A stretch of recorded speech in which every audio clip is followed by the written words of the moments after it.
बिस्मिल्लाहिर्रहमानिर्रहीम। शुरू करता हूं अल्लाह के नाम से जो बड़ा मेहरबान नहायत रहने वाला है। देखती आंखों और सुनते कानों को अस्सलाम वालेकुम। बहनों, भाइयों और बुजुर्गों, आज की आप इस इस्लामी तालीमाती वीडियो में हम रहन के मसाइल की पेचीदगियों को बयान कर रहे हैं।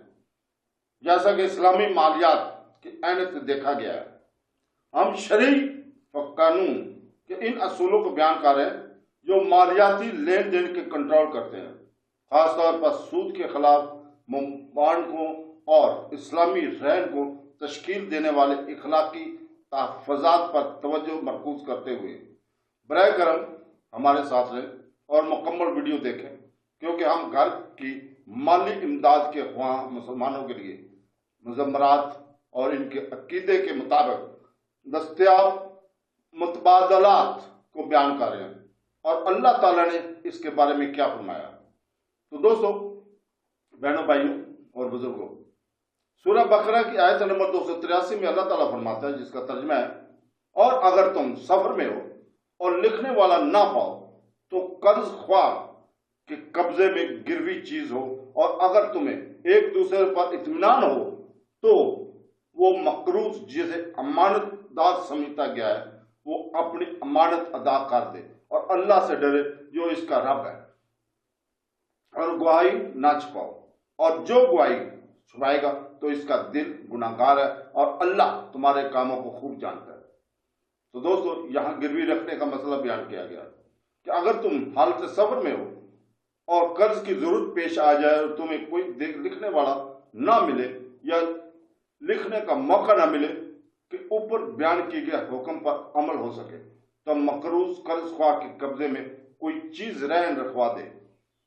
हाँ, अगर तुम्हें एक दूसरे पर इत्मीनान हो और इस वजह से तुम कोई तहरीर वगैरह ना लिखो, तो अब मकरूज को चाहिए कि जब इसे अमानतदार समझा गया है तो वो इस हुस्न फल को पूरा करे और अपनी अमानत यानी कर्ज वक्त पर अदा कर दे और इसकी अदायगी में अल्लाह ताला से डरे। रहन के चंद मसाइल हैं जो कि हम यहाँ बयान कर रहे हैं। नंबर 1, कर्ज वगैरह उधार के मामलात में रहन रखने का हुक्म अस्तिजाबी है।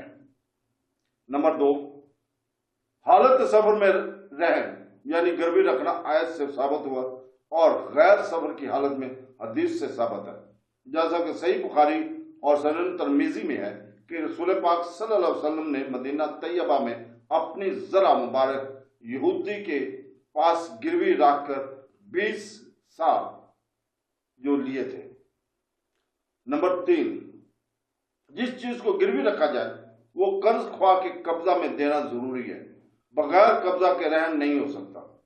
सूरह बकरा की आयत नंबर 282 और 283 से मुतल्लिक अहम तंबी इस रुकू की दोनों आयत पर गौर करें और समझे कि अल्लाह ताला ने हमारे खालिसन दुनियावी माली मामलात में भी हमें कितने वाज़ेह हुक्म इरशाद फरमाए हैं। इससे मालूम होता है कि हमारा दीन कामल है कि इसमें अकायद और इबादत के साथ मामलात तक का भी बयान है। नीज ये भी मालूम हुआ कि हकूक अब्बाद नहायत अहम है कि अल्लाह ताला ने नहायत वजाहत से इनका बयान फरमाया। नीज ये भी मालूम हुआ कि शरीयत के अहकाम बेपनाह हिकमतें में हैं और इनमें हमारी बहुत ज्यादा भलाई है। चुनांचे इस आयत में जितना गौर करें इतना ही वाज़ा होगा कि कहाँ कहाँ और किस किस तरह हमें इस हुक्म से फायदा हो सकता है, और यह भी मालूम हुआ कि लिखना और हिसाब किताब का इल्म सीखना बहुत मुफीद है। लिहाजा अगर कोई हुस्न नियत से अकाउंटिंग का इल्म सीखे तो मुस्तहिक अजर है, जबकि सूद वगैरह का हिसाब किताब रखने से इतराज करे।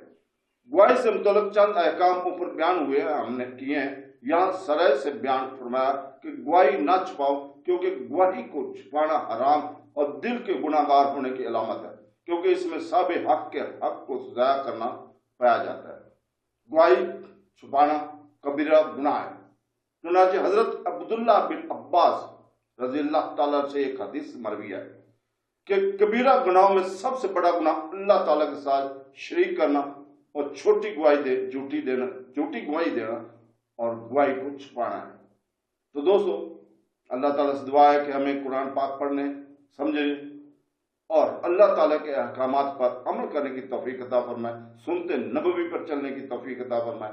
آمین ثم آمین۔ اللہ حافظ۔